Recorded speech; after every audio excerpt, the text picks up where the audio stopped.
let's start off first with the fact that, this is the fourth straight month where investors are, redeeming more equity mutual funds than they are buying. Initially, when we used to have this discussion, we used to have people saying that, it's because, we are, it's the COVID-19 pandemic and people are facing this cash crunch of sorts. So perhaps they are, cashing out of their mutual funds to help them tide over the crisis. Do you believe that this is still, continuing? That's the reason why investors are redeeming their mutual funds, particularly equity mutual funds?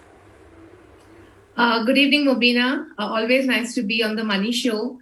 I think it's a combination of things. It could be because people have some requirements, but I think it's more to do about people doing profit booking now that there's been a recovery in the markets. And of course, the markets have touched all-time high. So I think that there is a bit of profit booking happening. Also, for those who perceived their mutual fund returns not to be good, and many times I come across investors, and this question is so commonly asked to me, that should we move into a basket of stocks? Should we exit our mutual funds? Because people are comparing 2-year mutual fund performance to 3-month stock performance.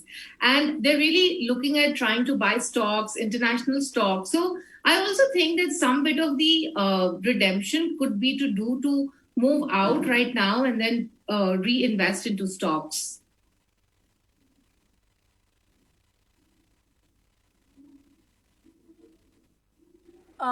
So you think that we are seeing a lot of people also invest directly into the share market? Because, that is something that we observed, especially during the lockdown. A lot of individuals were dabbling in shares.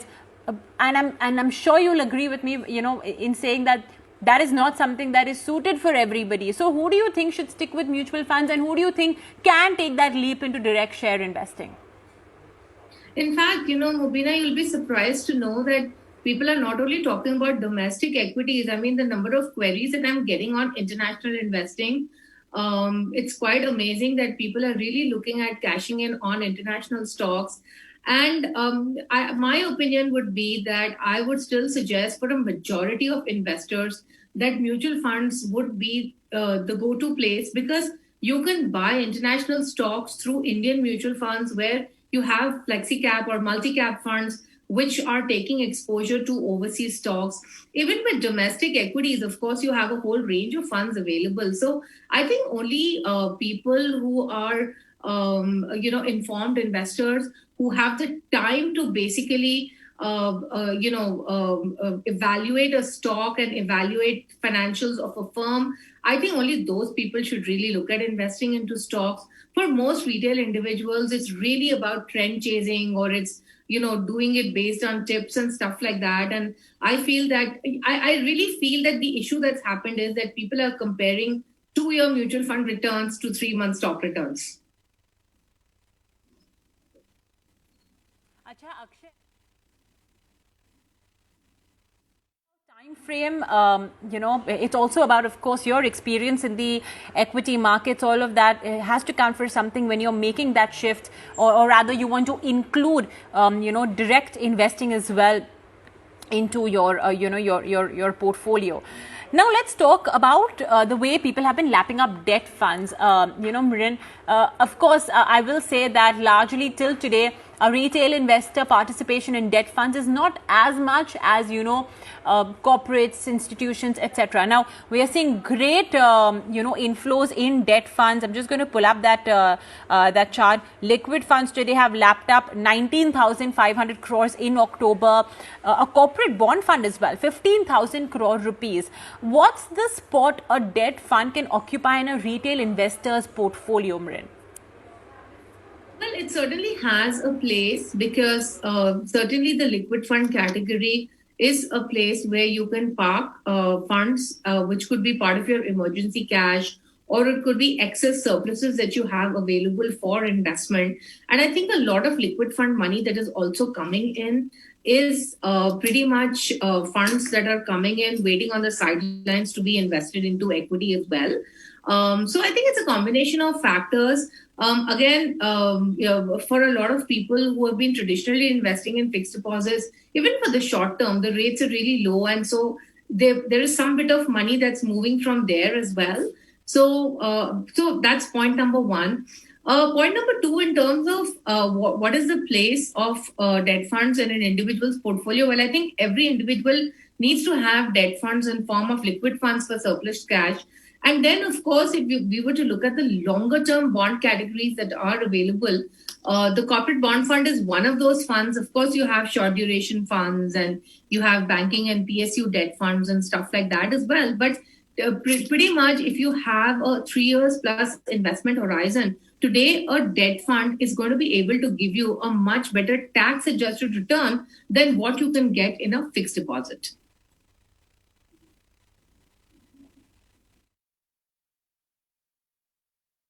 Yeah, absolutely. And additionally, I think what we've been seeing banks as well do, right, in these last 1 or 2 years, unfortunately, we've seen so many banks as well create trouble. Well, not entirely, but they have caused a lot of a cloud of doubt for a lot of individuals that you put your money in a bank, in a savings account, in a fixed deposit with the thinking that okay, it's going to be relatively safer there.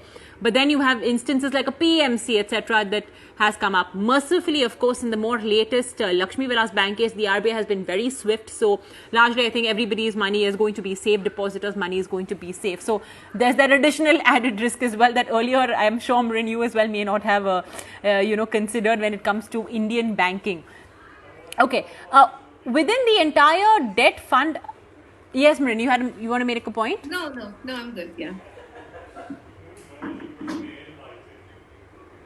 Okay, all right. So, Mrin, let's talk now about the kind of flows we've seen in individual equity mutual fund categories. Multi-cap funds is constantly seeing these outflows come by. Now, of course, we have a couple of them that are just simply going to change into the flexi cap category. But so I think that whole conundrum will be solved once and for all. But what's interesting is that we're seeing a lot of investors buying into thematic and sectoral funds. In fact, that's the only category of equity mutual funds where we are seeing inflows. And I think many people have been seeing the kind of moves by, an IT sectoral fund or a pharma fund, and not to mention that we have a couple of NFOs as well in that category. So, Mrin, I know you've not exactly been a fan of thematic funds, but if you'd like to reiterate that point for our viewers on why they may not be the best fit. Yeah, so I think, a majority of the flows that have come in due to the NFOs that we've had over the last couple of months in the thematic space. And of course, some of these sectoral bets, especially pharmaceutical, for example, right? But I believe that if there is any particular theme that is expected to do well, you would always find this in the multi-cap fund. You would always find it in a mid-cap fund, right? Because if these are themes that are expected to play out, then you would always find these in all these other categories as well.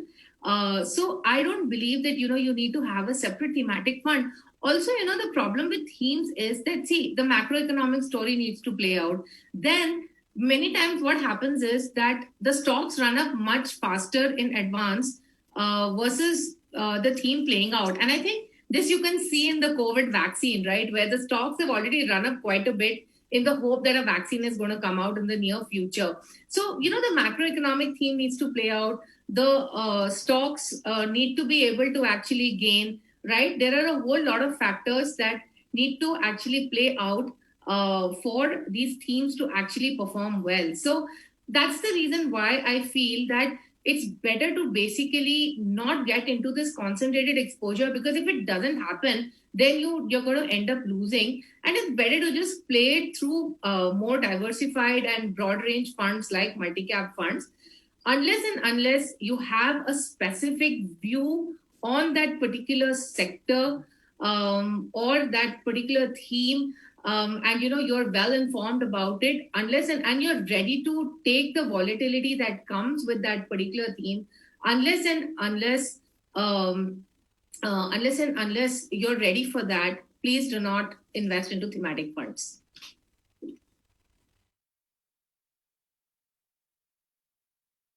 Timing, volatility, all of that are key features and characteristics of investing in thematic funds. So you need to be careful of all of that. Be ready to keep tracking the market, keep tracking the news pieces and pieces of information that are out when it comes to different sectors. Sometimes when you look in hindsight, it looks very obvious that, okay, we are in the midst of a health crisis, so it's obvious a pharma fund is going to do well. But at that point of time, it may not be such an easy decision to make. So, yeah, that is something you should consider. Brain, what's your view on corporate bond funds? Apart from liquid funds, this has also seen a tremendous amount of inflow. Do you think that the same, bit what you said about how, that you can get higher returns from these debt funds than, an FD today is something that could be a big positive of corporate bond funds? So I think basically corporate bond funds have done well because of the rally that we have seen in the AAA space. And that's really because of the the risk aversion as well. So you've seen AAA doing better than the other bonds, and I think that's one of the reasons that corporate bond funds have done well. See, the thing with corporate bond is with more than 80% of the assets being invested in very high quality bonds, I think a lot of people are investing there or looking at that because of the fact that it comes with a lower credit risk possibility. And at the same time, the fund has also done well. If you look at the last 1 year returns, if you look at the category average returns between the corporate bond fund and the short duration funds, for example, certainly corporate bond has done well. And that's really been because of the rally in AAA, the spread that exists today between, the repo and the AAA rated bonds, basically. But so it is a good fund for people to invest in who have a 3 years plus investment horizon, who don't want to take any credit risk at all. But you really need to be mindful of the fact that the returns that you've seen in the last 1 year may not play out, because if you look at the current YTMs on these particular funds, the current YTMs are actually like 5.5%. So you have to be really cognizant of the fact that you're really not going to get the 8-9% plus returns that you've seen in the last 1 year.